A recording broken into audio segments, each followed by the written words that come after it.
منګه خوب ولیکو. تاسو ته پته شته که نو منګه د خپل ژوند درېیمه حصه د خپلې غونډې زندګۍ درېیمه حصه دا په خوب کې ولې تېروو.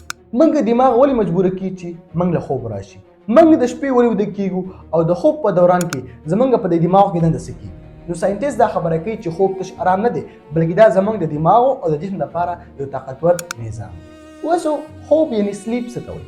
ګوره سلیپ یو بایولوژیکل سیستم دی، یو پروسس دی، صحیح ده، حیاتیاتي یو قدرتي نظام دی چې په دې کې زمونږ دماغ او بدن یو خاص سټیج ته ور داخل شي، یو خاص مرحله ته ور داخل شي چې هلته دا خپل ځان ټیک کوي، مرمت کیږي او بحال کیږي هم. اوس د خوب په دوران کې زمونږ چې کوم مسلز دي دا خپل ځان ریپیر کوي، ریپیر ورځې استعمال شي او د شپې دا ریپیر کیږي. زمونږ دماغ خپل ځان ټیک کوي، انرژي ریسټور کیږي، بلا نور هم پروسس زمونږ په دې بدن کې د خوب په دوران کې کیږي. بل کوېشن دی که نه چې why do we feel sleepy؟ هلکه موږ دا خوب ولې راځي؟ نو زمونږ په دماغ کې لګېدلی ده یو بایولوژیکل کلاک، یو ګړۍ لګېدې ده چې هغې ته وایي سرکاډین ریتم. اوس د دې ګړۍ کار څه دی چې دا ګړۍ څه کوي؟ دا ګړۍ رڼا او تیاره څه کوي؟ دا فالو. دا ګړۍ رڼا او تیاره لایټ او ډارکنس دا فالو کوي. نو چې کله شپه شي تیاره شي نو دا ګړۍ ورکړي میسج دماغ ته، دا سرکاډین ریتم دا میسج ورکړي دماغ ته چې تیاره شوله. نو چې تیاره شي نو دماغ څه وکړي؟ دماغ یو قسم له هارمونز ریلیز کړي چې هغې ته وایي څه شي؟ میلاټونین هارمون. څه شي؟ میلاټونین.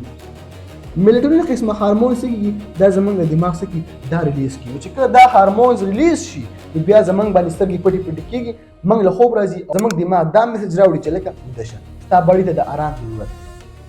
نو اوسو دا چې کوم هارمونز دي دا کوم سیسټم دی، که فرض کړه شپې موبایل ګورې، د موبایل چې کوم رڼا ده دا ستا د غوږ سیسټم څه کوي؟ دا ډسټرب کوي، خرابوي. What happens inside the brain؟ اوس د خوب په دوران کې زموږ په دماغ کې دنده څه کېږي؟ نو د خوب په دوران کې زموږ دماغ ډېر زیات ایکسټریملی اکټیو وي، ډېر زیات اکټیو وي، صحیح ده، ډېر ښکلی کار کوي د خوب په دوران کې. اوس ساینټیسټو زموږ په دماغ کې یو سیسټم ډسکور کړی، دریافت کړی دی چې هغې ته وایي ګلیمفیټک سیسټم. څه شي؟ ګلیمفیټک سیسټم. ساینټیسټو دا سیسټم زموږ په دماغ کې دریافت کړی دی، ګلیمفیټک سیسټم. دا یو داسې سیسټم دی که نه چې دا زموږ د دماغ نه زموږ د برین ته کوم چې ټاکسیک ویسټ دي، نقصاندeh چې کوي مادي، دا د خوب په دوران کې لرې کوي، بهر غورځوي. دا د یو کلینینګ ټیم په شانتې کار هم کوي. اوس که فرض کړه ته نه ویده کېږې نو ستا په دماغ کې دا کومه ګندګي، دا کوم ټاکسیک دي دا به راجمع کېږي او ستا په اوورآل جسم څه کېږي؟ ستا به اوورآل جسم ته نه ډسټرب کېږي، متاثره کېږي. سلیپ اینډ میموري. هلکه د خوب او د یاداشت د میموري یو څه تعلق شته او که نشته؟ بلکل 100% شته دی. اوس فرض کړه که موږ ویده شو د خوب په دوران کې زموږ دماغ خپل ځان صفا کړي، غیر ضروري معلومات دا ډیلیټ کړي بیخي. نو که فرض کړه ته خوب وکړې او بیا راپاڅې نو ستا دماغ بلکل فرش وي، خو په دغه وخت کې ته سټډي وکړې نو ستا نه به چېرته هم نه هېرېږي، تا ته به एकदम او ډېر زر یادېږي، بلکې ستا یاداشت به ډېر زیات مضبوط شي. نو د خوب او د میمورۍ یو بل سره ډېر خاص تعلق. سټیجز اف سلیپ. اوس د خوب څه مرحلې دي، څه سټیجز دي. نو د خوب لومړی سټیج څه شی دی؟ لایټ سلیپ. څه شی دی؟ لایټ سلیپ. دا د خوب لومړی سټیج دی، لایټ سلیپ. اوس په دې سټیج کې څه کېږي؟ په دې سټیج اف سلیپ کې په دې د خوب په دې سټیج کې زموږ چې کوم باډي ده دا ایله بس خوب ته جوړه شي، هغه ریلیکسینګ پکې شروع شي، صحیح ده. بل دویم سټیج دی که نه چې هغې ته موږ وایو ډیپ سلیپ. څه شي؟ ډیپ سلیپ. په ډیپ سلیپ کې موږ مکمل ویده یو او په دغه دوران کې څه کېږي؟